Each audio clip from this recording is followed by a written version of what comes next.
Kun raadiyoo sagalee Ameerikaati.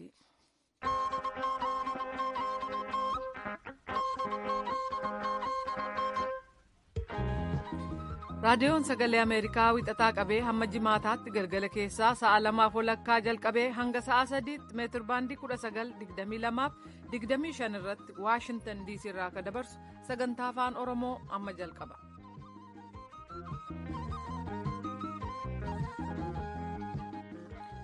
Guyyaan isaa wixata caamsaa tokko bara 2017 nagaan keenya Waashingtan DC irraa bakka jirtan maratti sinaa dhaqqabu dhaggeeffatoota keenya attam jirtu keessummeessituun keessan galgalaarraa an jaallannee gammadaati.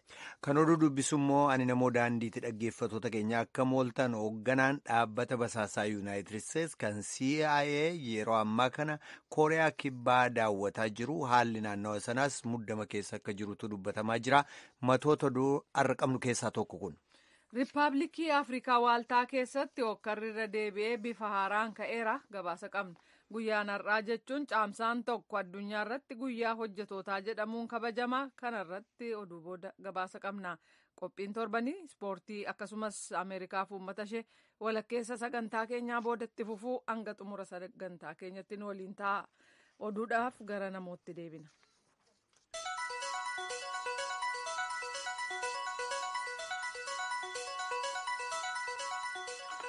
Hoogganaan dhaabbata basaasaa kan Yuunaayitid Isteetsi jechuun kan CIA Maayik Poompeeyoo waa'ee sagantaa meeshaalee niwukilaraa Kooriyaa Kaabaa ilaalchisee yeroo aangawoonni basaasaa Yuunaayitid Isteetsi yaaddoo qaban ibsuutti fufanii jiran kanatti qondaalotatti kanagaa Kooriyaa Kibbaatti yaaddoo isaanii ibsuudhaaf magaalaa Sool jiran.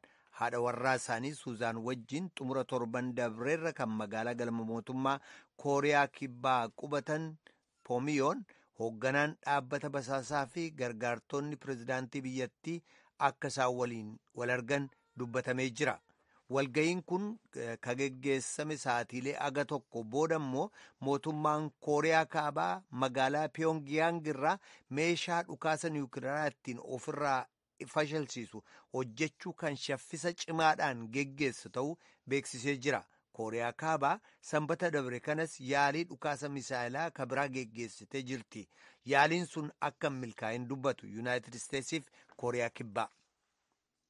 Pireezidaantii Yuunaayitid Isteetsi Doonaald Tiraamp waa'ee michoomaa fi masaanummaa biyyoota waliinii irratti ejjennoo isaanii jijjiiruun mormii biyyoota Kooriyaa keessa jirutti akka gaazii ibiddatti naquu ta'uu mala jedhamee jira. Waa'ee baatirii ittisa niwukilaraa Yuunaayitid Isteetsi baadiyyaa dugdee Kooriyaa keessatti bobbaasamee taad jedhamuu fi waa'ee daldalaa irratti pireezidaant Tiraamp Kooriyaa Kibbaa qeequunii fi yaada isaanii gara Chaayinaatti dayyaasuun keessumaa kaadhimamaan pireezidaantummaa Kooriyaa Kibbaa ilaalcha liberaalizim qaban Muun Je'iin yoo filannoo torban dhufuu irratti injifatan hariiroo Yuunaayitid Isteetsi biyyattii gidduu miidhuu mala jedhamee jira. Ka pireezidaant Tiraamp baatirii ittisa misaayilaa taad jedhamuuf Kooriyaa Kibbaa $1 biliyoona baasuu qabdi jechuudhaan dubbatanii turan gorsaan naga eegumsaa biyyoolessaa pireezidaantichaa HR McMaster kaleessa innaa waajjira naga eegumsaa biyyoolessaa Kooriyaa Kibbaa waliin haasawanitti salphisanii dubbatanii turan. Waajjiroonni naga eegumsaa biyyoota lameenii ibsa gamtaa waliin baasaniin waliigalteen waa'ee taad akkuma duraan turetti itti fufa jechuun isaanii dubbatamee jira. Kan dhagaa jirtan raadiyoo sagalee Ameerikaa sagantaa afaan Oromooti. Kanneen Riippaabilikii Afrikaa Waaltaa keessa jiran hojjetoonni gargaarsaa tarii biyyattiin deebitee ammallee gara ookkaraatti sigigaachuu malti jechuudhaan akeekkachiisan. Ookkara baatilee jaaf biyyattii keessatti geggeessamee tureen uummata 10,000 hedduutu biyyattii gallakkisee baqatee ture. Uummata Riippaabilikii Afrikaa Waaltaa keessaa irra jireessi gargaarsa namoomaa dhaabbatoota gargaarsaan kennamu irratti hundaa'ee jiraata. Tokkummaan mootummootaa immoo dhaabbatoonni gargaarsaa hanqina maallaqaa qabu jechuun dubbachuunsaa dhaga'amee jira. Gabaasaa Zaak Raadroof jaalanneetu dhiyeessa. Riippaabilikii Afrikaa Waaltaa keessatti hokkarri deebi'ee ka'uun gandeen hangi tokko duwwaatti akka hafan akkasumas barbadaa'an godhee jira. Baatii fulbaana darbee kaasee uummanni 100,000 manaaf qe'oo ofii dhiisuudhaan baqatan. Biyya gama kaabaa bakka kiristaanonni itti heddummaatanitti riphxe loltoonni farra Balaakaa magaalaa Baambiraa maadhee godhatan. Garuu horsiisee bulaa naannoo sanatti dhiyeenya qabanirraa beeladaalee isaanii egahatan booda horsiisee bulaan kun musliimota waan ta'aniif miliishonni dura Seleekaa turan haaloo ba'iinsaaf ba'an. San booda nama 25 ta'an ajjeesanii manneen 600 caalan guban. Abbaan koo dullumarraa kan ka'ee du'e, garuu obboleessi koo hangafni ajjeefamuu isaatti guddaan rifadhe. Yeroo hundumaa iddoo kanatti wanna raawwatame nan yaadadha. Aniyyuu rasaasa natti dhukaasanii turan jedhe. Hokkarri amma uumame wal waraansaa fi walitti bu'iinsa hawaasaa na yaadachiisa. Kunis biyyattii waggaa 4f jeeqama guddaa keessa buuse. Hojjetoonni gargaarsa raabsan akka jedhanitti hokkarri bifa haaraan ka'uun kun duubatti deebi'uu guddaadha. Waan nyaatan hin qaban, sanyii midhaanii hin qaban, waan lafa buufataniirra rafan hin qaban, bishaan hin qaban. Kanaaf waan hundumtuu waan barbadaa'eef jecha haaraa lafaa kaasanii jalqabuu qabu. Hegereen keenya harka Waaqayyoo jiraa jedhu jiraattonni. Yuunaayitid Isteetsiif guutummaa addunyaa irratti guyyaa hojjetootaa yookaan meedeetuu har'a ayyaaneffamee oole kana ilaalchisuudhaan hiriirawwan geggeessaman jiru. Hiriirawwan har'a geggeessaman Faransaay irraa jalqabee aga Tarkiitti hiriirawwan geggeeffaman jechuudha. Siyaasaan abbaa irrummaa geggeeffamaa jiruuf akkasumas immoo mirgaa kanneen leellisan daandiiwwan siyaasaa babal'achuu isaanii balaaleffachuudhaan okkaratti jijjiiramee jira. Hiriirri geggeeffamaa ture. Guyyaan meedee duraanuu akkuma baratame guyyaa hiriirawwan mormitti heddummaatan waan ta'eef kan har'aa waan haaraa miti jedhamaa jira. Magaalaa Istaanbul keessatti waltajjii Takizim Square jedhamu akka ammaan dura guyyaa Randeebiyaa bakka ammaan dura guyyaa ayyaana kanaatti mormii geggeessame irratti tarkaanfii fudhatameen dhiigni hedduun dhangala'etti hiriirtota ba'anitti poolisoonni gaazii mimmaansu dhukaasanii jiru. Pireezidaantiin biyyattii Recep Tayyip Erdogan irraantummaa sagalee xiqqootiin eega dhiyeenya kana filannoo biyyattii injifatanii booda walmuddinsi biyyattii keessaa akkuma ammaatetti jira. Har'a poolisiin namoota 200 ol ta'an hidhee jira jedhamee jira. Raashiyaa magaalaa Moskoo keessatti bakka uummanni 200,000 ta'u hiriira baheetti garuu haalli ture gammachuudhaaf nagaadhaan xumuramuu dubbatamaa jira.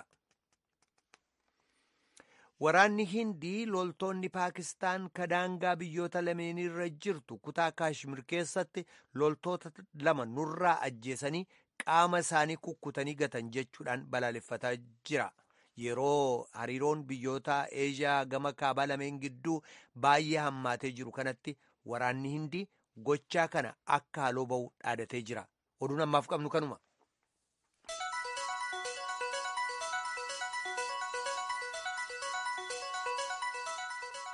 Kan dhaggeeffataa jirtan raadiyoo sagalee Ameerikaa sagantaa afaan Oromooti.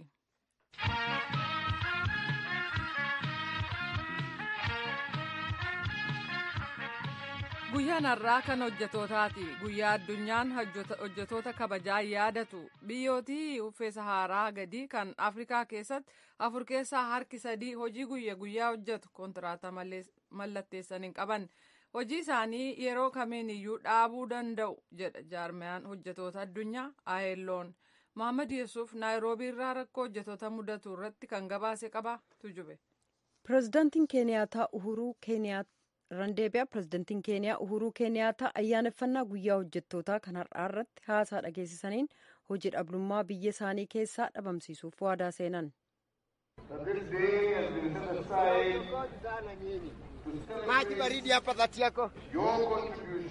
Bakka isaan jiran irraa meetira 100 fagaatee kan umriin 31 Kiristiin Duungaa hojii dhugaatii lallaafaa gurguruu irratti bobbaatee jirti. Daandii irratti bakka bashannanaa uummataa walakkeessa Naayiroobii jiru keessa waggaa dheeraaf hojjettee jirti.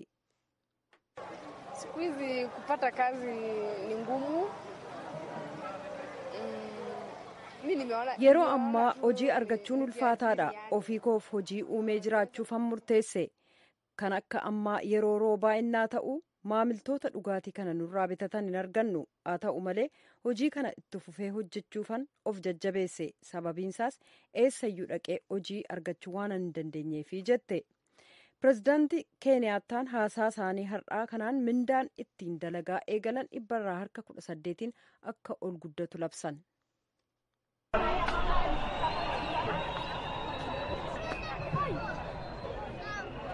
Jamaan walga'ee ennaa isaan haasaa kana dhageessisan ni gammade. Garuu xiinxaltoonni akka jedhanitti imaammati kan akka mindaa ol kaasuu kun hojjettoota irra jireessan fayyadu.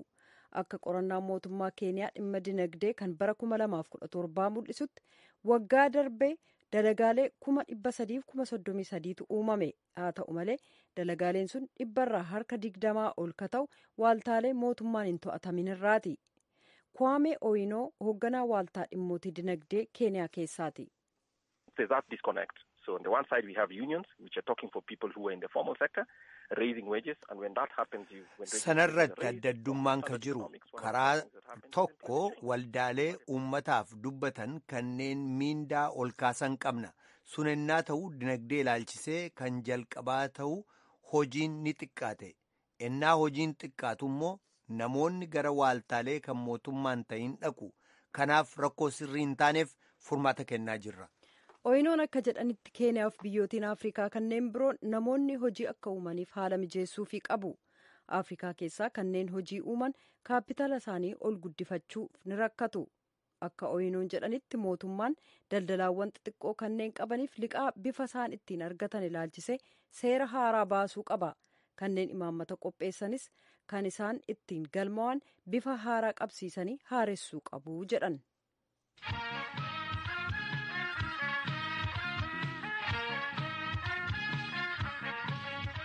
Biyya amma galgala keessaa sa'a 2:42 nu biraan moola keessa guyyaarra taree sa'a 1:42 wallee qaamooti.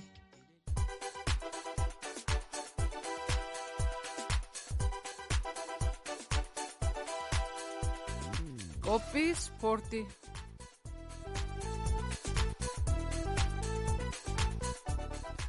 Atleetonni addunyaa torban kana keessa dorgommii biyya alaa hedduuf qophaa'utti jiran. Tana keessa dorgommiin Qaataar magaalaa Dohaatti dorgoman. Atleetonni Itoophiyaa gama kanaan hagam qophaa'an? Eenyu faatu itti hirmaachuuf jira? Soraan Leenjisaa Toleeraa Diinqaa dubbisee dorgommii Qaataariin jalqabaa kunoo. Atleetonni Itoophiyaa Yoomis Qajeelaa faa, Muktaar Idris faa, Ganzabee Dibaabaa faa hin hirmaatu. Kanaaf atleetonni biraas hin hirmaatu. Haa ta'u egaa atleetonni Itoophiyaa akka Ganzabee faa, akka Muktaar faa, akka Yoomis faa World Cross Country biyya Afrikaa Uganda irratti kan geggeeffameef qophii irra turanii baay'ee ittiin qophoofne garuu haa ta'u malee addunyaan illee eeddee addunyaanis hin beekti. Kanaaf qophii adda addaa jira achirratti. Kanaaf Ganzabee Dibaabaa for the first time meetirii 8 akka dorgomtu dhuunfaatii yoo haasofnu natti himtee turte. Ganzabeen akkuma tanaan jechuun jirtu dorgommii meetirii 8 dorgomtee hin beektu. Kaarter Samaanya atleetiin Afrikaa kibbaa dorgommii akkanaa mo'achuun beekamtulleen tan irratti dorgomti. Qalbiin Ganzabee maal fakkaata amma nama jalqaba irratti dorgomeef? Kan dorgomtee beektullee anfi mudatu hin beektu. Kana gamma Ganzabeen dorgomtee hin beektu. Ganzabee wajjin immoo dorgomaan addunyaa kana ta'anii Samiyaan biyya Afrikaa South Afrikaa irraa amma akkasumas atleetiin Burundii meetira 800 yeroo hundaa beekumsa guddaa qabdu kan irratti hirmaatan waan ta'uuf Ganzabeen saanduqaa dorgomuun waan addaa isaan godha. Egaa dorgommii sana waan inni ta'u guyyaama sana waan ilaallu ta'a. Garuu Ganzabeen salphaa taate dhee yaaduun. Dorgommii Kataar fixannee gara Ottawa dabarra Kanaadaa dorgommii torban kan irratti dorgoman keessa tokkisa. Dorgommii akkana tana atleetota Itoophiyaa taa dubraa yoo hedduu gara ganna torba kana isaanumatti mo'achaa bahe taa dhiiraa immoo wal jalaa bu'aa bar tokko mo'achaa bar kaan akkas jechaa mo'anii. Mee gabaabsitan illee natti obbo Toleeraa gamitti qophooftanii eenyufaa dorgommii tanaaf dhufuu jira?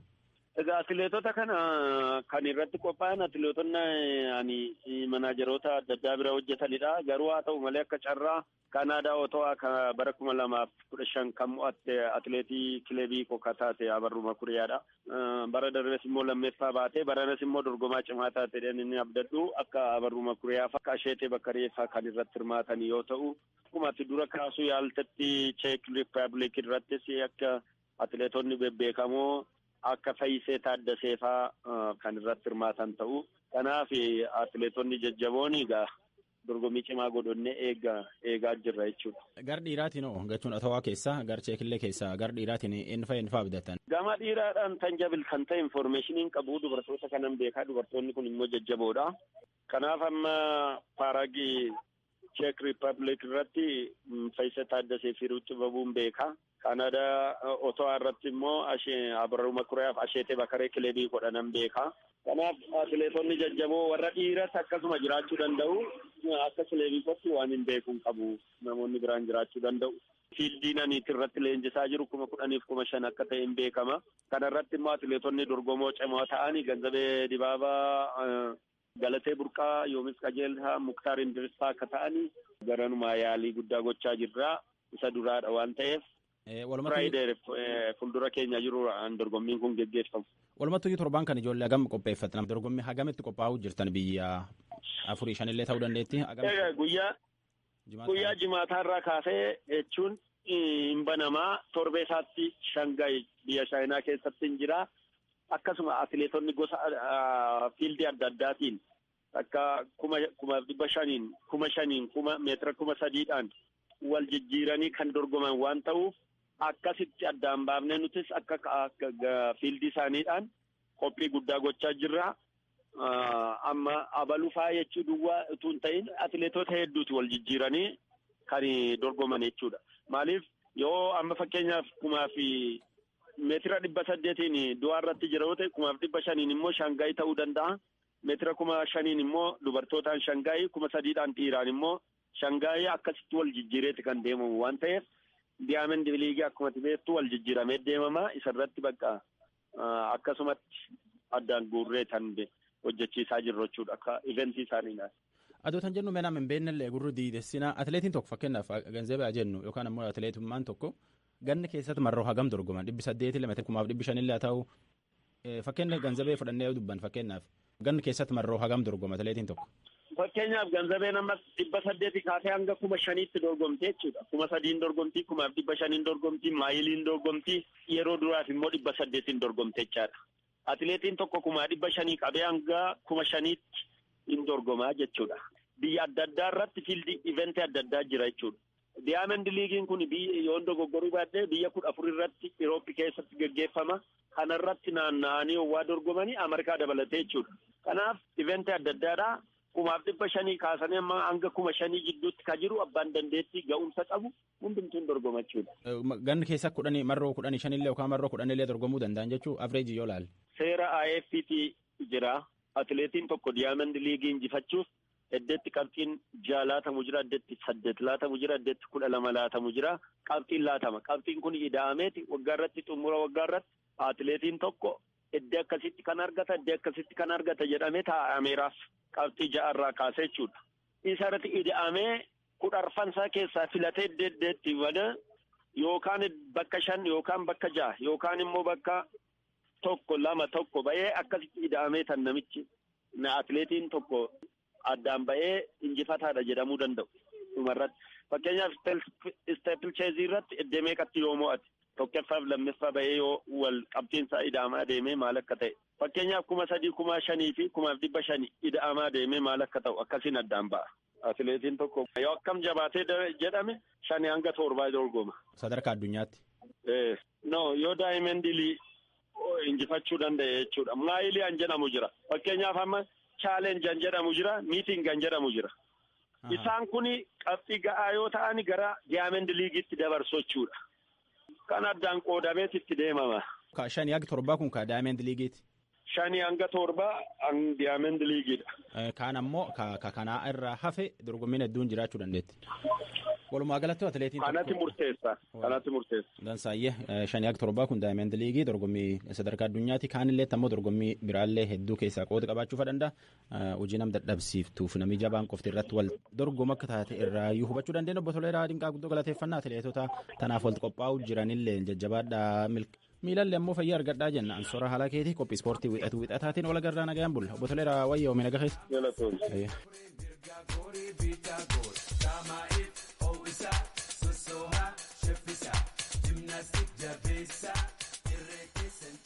kadhagaa jirtan raadiyoo sagalee ameerikaa sagantaa afaan oromooti.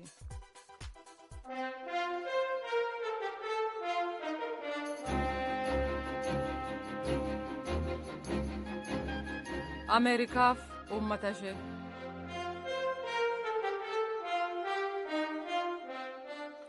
baqattoonni as gara yuunaayitid isteetsi dhufan bakka haaraa innaa qubatan afaan aadaa fi danqaa jireenya hawaasummaa jiru erga darbanii booda jireenya isaaniitti milkaa'uuf hedduu hojjetu.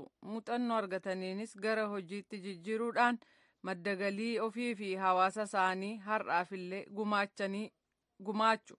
kanneen akkasii keessaa paarviniif yaadoolaa jaamaalzeera tokko.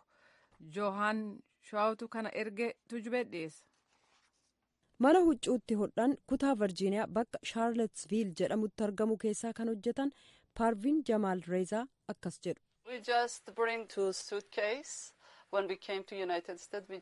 innaa as yuunaayitid isteetsiin dhufnu shaanxaa 2 qofaa fudhannee dhufne huccuu hanga tokko malee homaa waa finne hin qabnu jedhan.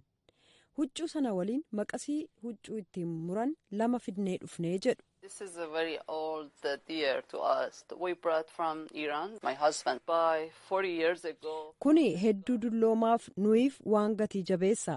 Iraanii finnee dhufne. Abbaa warraa kootu waggaa 40 dura nama waggaa 60 yookaan 65f ittiin fayyadamerraa bitate. Umrii waggaa 100 qaba.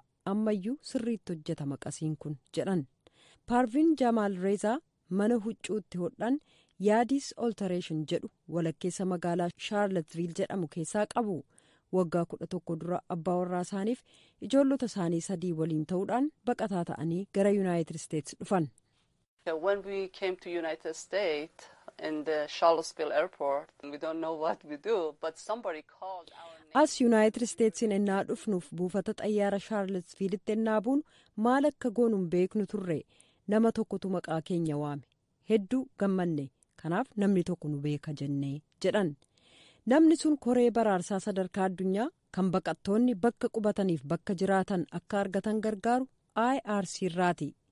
Jamaal Reezaan hojii isaanii jalqabaa mana huccuu hodhan tokko keessaa argatan. afaan ingiliffaa homaa utuu hin beekin maal hojjechuu akka qaban sirriitti beeku turan. Because it is my things. It is I know that, I worked for in my country. Sababiin isaas kun hojii kooti nan beeka. utuu anas hin dhufin biyya koo keessatti waggoota 25f hojjedheera. huccuu hodhaan ture. waan muuxannootti qabu argachuu kootti nan gammadee jedhan. hojii sanarra garuu yeroo dheeraaf hin turre. Parviin waggoota 2 dura abbaa warraa isaanii waliin ta'uudhaan hojii ofii isaanii jalqaban. ergasii qabee lammiiwwan ameerikaa hedduun kan hin hojjenne hawaasa keessa jiraataniif tajaajila kennaa jiru. Parviin akka jedhanitti huccuu hodhuu sirriitti beeku. abbaan warraa isaanis huccuu gogaarraa hojjetame yookaan leezarii jedhamu hodhuudhaan beekamu. jalqaba irratti ennaa hojii jalqaban hojii isaanii beeksisaa turan. yeroo xiqqoo booda garuu hojii beeksisaa sana dhaabanii jiran. dhugumatti kun yeroo jalqabaa kooti. hiriyoota koo yeroo dheeraadhaaf as jiraatan achi dhaqinaan jedhan. anis tolen jedhe. hiriyaan koo as dhufee hojii isaaniitti hedduu gammade. anis waanan har'a argetti hedduu gammadeera jedhan. I am feel successful about where I am now because I'm really sadarkaan ammarra jiru laalchisee itti milkaa'uu kootu natti dhaga'ama. baay'een hojjedha. hojiin daldalaa keenyaas amma dhuguma gaariidha. anis nama gammachiisa. namoonnis na gammachiisu jedhan. Paarviniif abbaan manaa isaanii mana jireenyaa ofii isaanii waggaa 4 dura bitatan. ijoolleen isaanii martinuu kolleejiidhaa eebbifamanii hojii hojjetaa jiru. maatiin kun shaarletsviil keessa jiraachuu isaaniitti hedduu gammadaniiru. Parviin akka jedhanitti uummati naannoo keenyaa baay'ee gaarii garraamiidhas. akka waanan baqataa ta'etti takka natti dhaga'ameen beekuu jedhan. miseensa hawaasa kanaa ta'uu koottis hedduu nan gammada nan boonas jedhaniiru. qophiin ameerikaaf uummata ishee kanarraa kanumaa torban qophii biraan hanga walitti deebinutti nagaatti.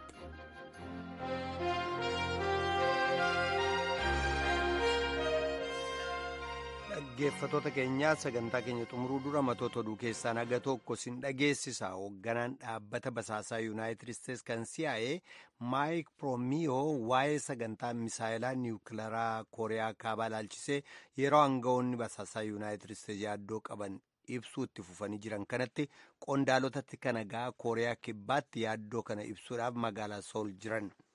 Pireezidaantii Yuunaayitid Isteetsi Doonaald Tiraamp waa'ee michoomaa fi masaanummaa biyyoota waliin irratti ejjennoo isaanii yeroo jijjiiranitti mormii biyyoota Kooriyaa keessaa jirutti akka gaazii ibidda naquu ta'uu mala jechuudhaan dubbatamee jira.